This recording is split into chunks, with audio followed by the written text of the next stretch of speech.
Bienvenue sur The June Podcast, le podcast du cabinet de conseil June Partners qui accompagne les entreprises dans leur transformation. Je suis Camille et aux côtés des collaborateurs, nous vous proposons des épisodes réguliers autour de la finance d'entreprise, des sujets opérationnels et industriels.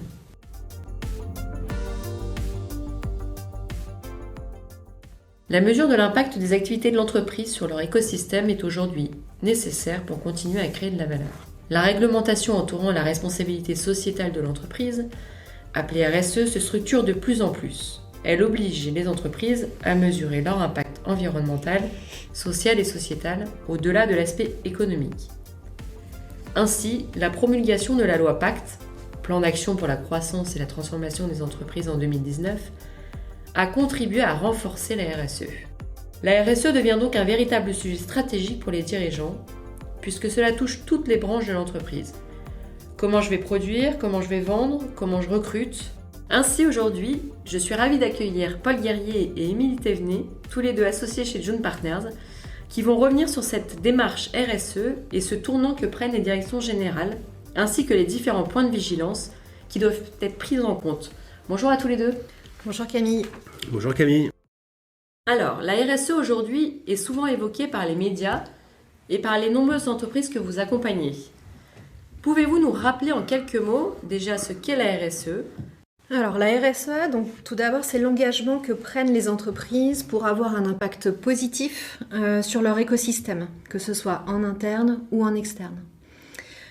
Cet impact positif, qu'est-ce que ça veut dire ? C'est simplement leur impact sur des aspects environnementaux, sociétaux et sur des sujets de gouvernance. Mais alors comment évolue la réglementation sur le sujet ?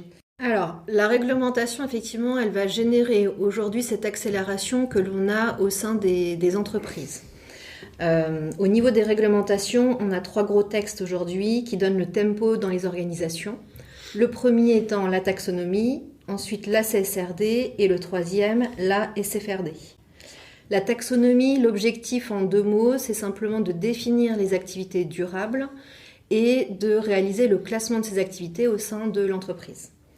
La CSRD, elle induit l'obligation plutôt de reporting, notamment donc le reporting de durabilité qu'on va appeler, et qui vient compléter les reportings financiers. La SFRD vise vraiment la gestion d'actifs. Et donc on va venir classifier les produits financiers au sein de portefeuilles. L'objectif de tout ça étant toujours d'orienter les investissements vers des sociétés ou des activités durables. Donc finalement, tout cela signifie que toutes les entreprises vont devoir se saisir de ce sujet RSE ? En fait, la RSE, c'est un vrai sujet de transformation pour les entreprises. Et comme tout sujet de transformation, on a les entreprises qui vont être précurseurs sur le sujet et qui vont jouer leur rôle de leader et garder ou devenir leader sur leur marché. Et puis celles qui vont réagir un peu trop tardivement et qui, de fait, seront plutôt dans la réaction. Donc oui, c'est important de se saisir du sujet dès à présent. C'est des sujets qui sont importants dans le sens où ils obligent, les réglementations incitent à se reposer des questions sur les modèles d'affaires. Et à ce titre, effectivement, les impacts de ces évolutions peuvent être plus ou moins importants en fonction des activités des entreprises. Ouais, pour compléter ce que dit Émilie, il en va même de la pérennité des entreprises et des organisations.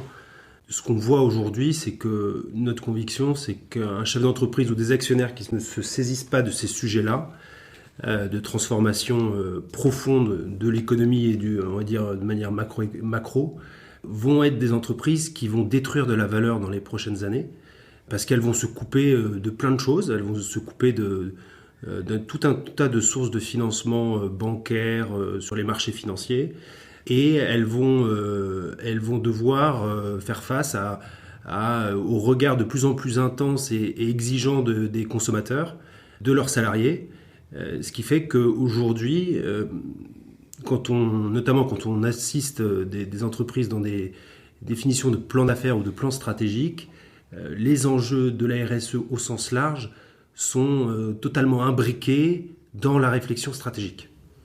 Et alors, par où les entreprises doivent-elles commencer lorsqu'elles se lancent dans cette démarche RSE et qui porte véritablement ce sujet au sein des PME et ETI ? Alors, pour démarrer ce type de démarche, il y a plusieurs approches possibles qui vont être fonction de la maturité de l'organisation ou des questionnements que peut avoir l'entreprise.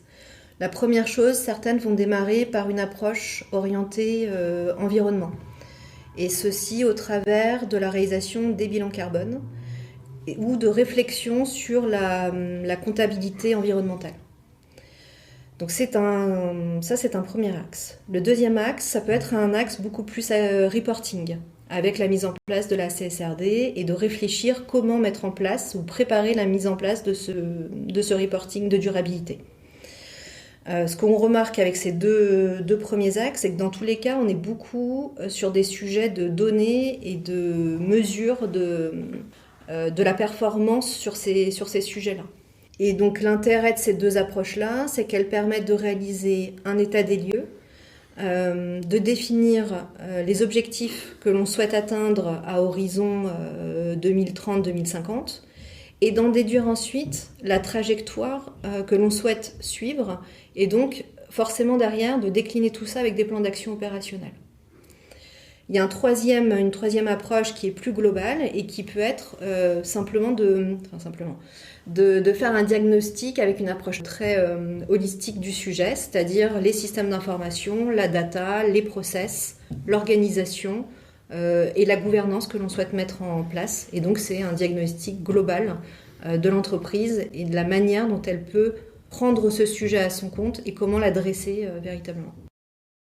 Et juste pour peut-être compléter, c'est les sujets d'approche ou de politique RSE dans les grandes entreprises et dans les ETI en particulier étaient un peu dédiés aux services de communication, au département communication ou département ou équipe RSE pour les entreprises qui en avaient défini ou constitué de tel type. Aujourd'hui, on se rend compte que ce sujet dépasse de très loin en fait les frontières de ces départements-là et que, parce que c'est très transversal, le sujet de la RSE, en fait, irrigue tous les départements et toutes les fonctions un peu clés d'une entreprise, que la finance a un grand rôle à jouer, la donnée, comme l'a dit Émilie, sera aussi clé, et que pour que tout cela fonctionne, qu'un reporting ait du sens, qu'un bilan carbone ait du sens, il faut que toutes les forces vives de l'entreprise soient impliquées, comprennent le sens de cette démarche. Et pour que ça soit possible, notre conviction, encore une fois ici, c'est que ça doit venir du haut. Est-ce que vous avez un exemple concret d'une entreprise que vous avez accompagnée dernièrement justement sur une approche, une démarche RSE ? On a le cas d'un acteur dans le secteur de l'immobilier qui s'interrogeait sur les sujets de bilan carbone. Ils en font depuis très longtemps, depuis 2018. Et l'enjeu était plutôt de raisonner sur une méthode qui soit pérenne dans le temps, de suivi des émissions carbone. Et très vite, on s'est rendu compte que ce modèle de calcul pouvait permettre à la fois d'adresser des sujets de communication sur les marchés financiers, mais également de faire le parallèle en interne sur la déclinaison de plans d'action auprès des équipes. Et donc ce type de reporting permet derrière de fixer des objectifs, d'animer les équipes en interne et de suivre plus efficacement en fait, les plans d'action qui ont été mis en place. Ce qui est hyper intéressant dans ce cas de figure, c'est que ce qu'on est en train de voir pour ce client-là, par exemple, c'est qu'au même titre que les métiers ou que les filiales vont reporter un chiffre d'affaires ou une marge d'EBITDA au budget ou dans le cadre d'un exercice de business plan, ils vont également intégrer maintenant un indicateur clé autour des émissions de carbone. Donc qui est le mandataire par exemple sur ce type de mission ? Alors typiquement ça illustre ce qui était dit juste avant, c'est-à-dire que le mandataire est effectivement la direction financière. Et on voit effectivement que de plus en plus ces sujets sont désormais portés par la finance. Tout d'abord parce qu'on a plus l'habitude effectivement de réaliser du reporting et donc les process sont déjà en place, on sait traiter de la data, etc., etc. Et donc la mission finalement on l'a réalisée avec la direction financière et l'aide des équipes RSE, puisque c'est à la fois l'approche finance et la technicité des équipes RSE qui a permis d'adresser correctement ce sujet. Une autre phase de ce projet devrait s'ouvrir également en complétant l'intervention avec les opérationnels, puisqu'à un moment donné, une fois qu'on a défini le modèle, maintenant il faut le confronter aussi avec les opérations. Donc justement, là, tu donnais un peu un point de vigilance. Est-ce qu'il y a d'autres points de vigilance à noter lorsqu'on met en place une démarche RSE ? Il y en a une qu'on rappelle souvent aux clients, mais qui en sont convaincus notamment dans le cadre dans les comités de direction, les comités exécutifs. Nous, on est convaincus que toute stratégie RSE, par définition, elle ne peut pas être hors sol. Quand on dit qu'elle ne peut pas être hors sol, c'est que par définition, déjà par nature, une stratégie RSE, elle vit dans un écosystème avec ses parties prenantes et une stratégie RSE qui serait coupée de cette réflexion autour de ses parties prenantes et de ses externalités aurait assez peu de sens. Ça, c'est le premier sujet.